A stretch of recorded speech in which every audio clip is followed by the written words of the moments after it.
So you go through that season, and now you're pressing forward. Yeah. And you're married now. And tell me what happens after that. You know, actually it was my wife that really introduced me to Calvary Chapel, because she used to go to Calvary Chapel with her ex-husband. Okay. Because my wife comes from had a first marriage too, and I was previously married as well. Where were you living at during this time? During this time, when I met my wife, we were living in Thousand Palms. Yeah, and then we moved to Desert Hot Springs in 1998, and we've been there ever since. Ever since then. So she told you about Calvary Chapel? She told me about Calvary, and we went to go visit Calvary Chapel on various occasions. What did you think the first time? I was like, okay, this is different. You know, I saw Pastor Chris McPike teaching. Pastor Chris, when he first started. Yeah. And he was a mess. He was so nervous. He was perspiring. He was shaking. He was stories, all over the place. He was in Genesis. He was in Revelation. He was in so many different things. I think he probably had a little bit of ADHD. ADHD on that message that I heard. And What year was this again? This 98? Was like in 98 when 98? I first started seeing them, and then 98, 99, and then I got sober in 2000. I remember we would go periodically. My wife and I would go, So you're starting to go back to church. Starting going back little by little. I really wouldn't talk to a lot of people, I was just basically there to get fed and to enjoy my sobriety and to enjoy my new life with my wife was sober now too. Because my wife got sober 3 years after I did. Okay. I got sober first, and then she did, and we were enjoying the new life that we had, and it was a slow process, brother. It wasn't until 2011, when I had already got even closer to Pastor Chris. I got really opened up more. I started coming out of my shell. It took a long time for me to, when you get away from the Lord, your heart hardens. And there's layers and layers of like a callus that grows on there. And the Lord gently peels back all those layers, the callousness away from our heart. And because it's a work. He says that He's faithful to perfect the good work, that He started in us until the day of Christ, And it's a work, man. It's not going to happen overnight. I remember as those layers were being pulled back, I started getting a little bit closer to Pastor Chris and actually letting him know who I was and what, I told him that I had been a missionary in Mexico, which I was. I had been a missionary before in the past, and he was interested in what I was. Where I was coming from, and he knew that I already told him that I told him that I had gone to Bible college, and as him and I got closer, he started to see that I knew the Bible. He goes, "Wow, Eugene, you really know the Bible, man." I go, "Yeah, well, I went to Bible college, and I'm starting to remember a lot of things, and because I'm exercising it more, and I'm opening up more, and I'm coming out of my shell, and I'm pulling back the layers, brother." Absolutely. And that's where I started actually with Pastor Chris on a discipleship, one-on-one, and then I started getting into the men's ministry. Then I started teaching the men in the men's ministry. You remember the first time you taught? I remember the first time I taught, and some of the guys were like, "Whoa." How did it happen? You remember? Pastor Chris, it was a last minute thing. He got an emergency call from Shonda that she had to go to the hospital. Yeah. And I was right there. I had to shoot from the hip.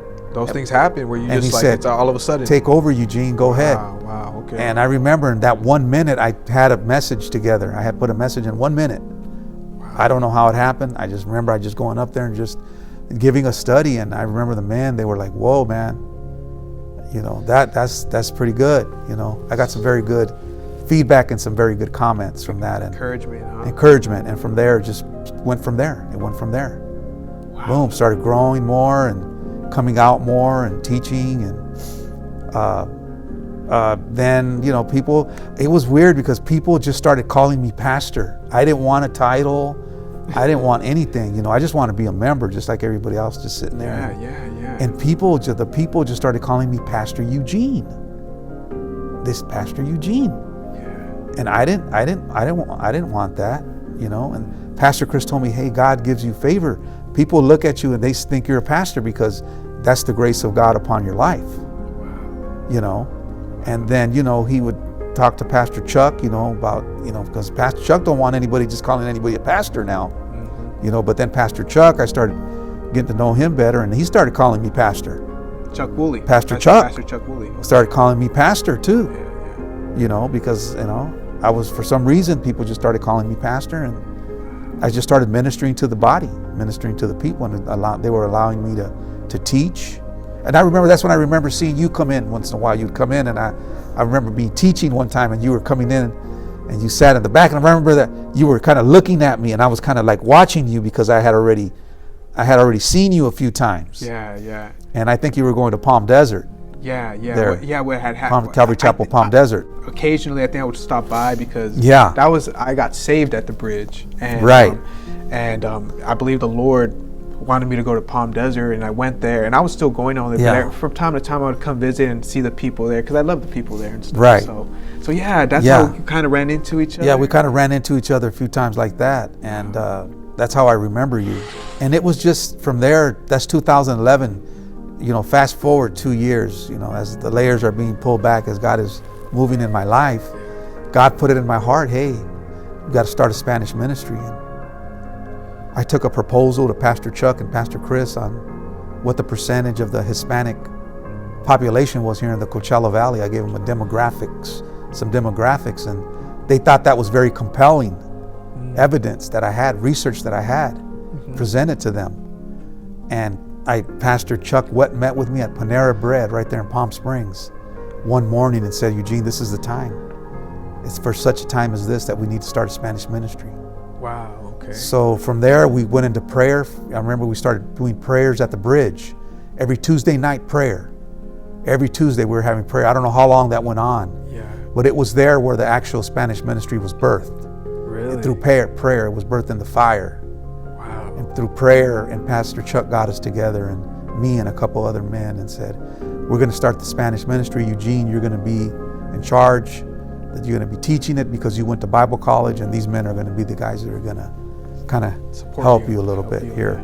And I remember that a couple of weeks after that, we started the Spanish ministry, November 4th of 2013. Wow. That's when it started? That's when it started, the Spanish ministry. My life changed. There was another change right there in my life, right there. And what changed? Everything about me, a lot of things. My wife started noticing just my commitment, my dedication, being as a person, as a man, as a father, as a husband. I just sensed God was taking me somewhere that I needed to be.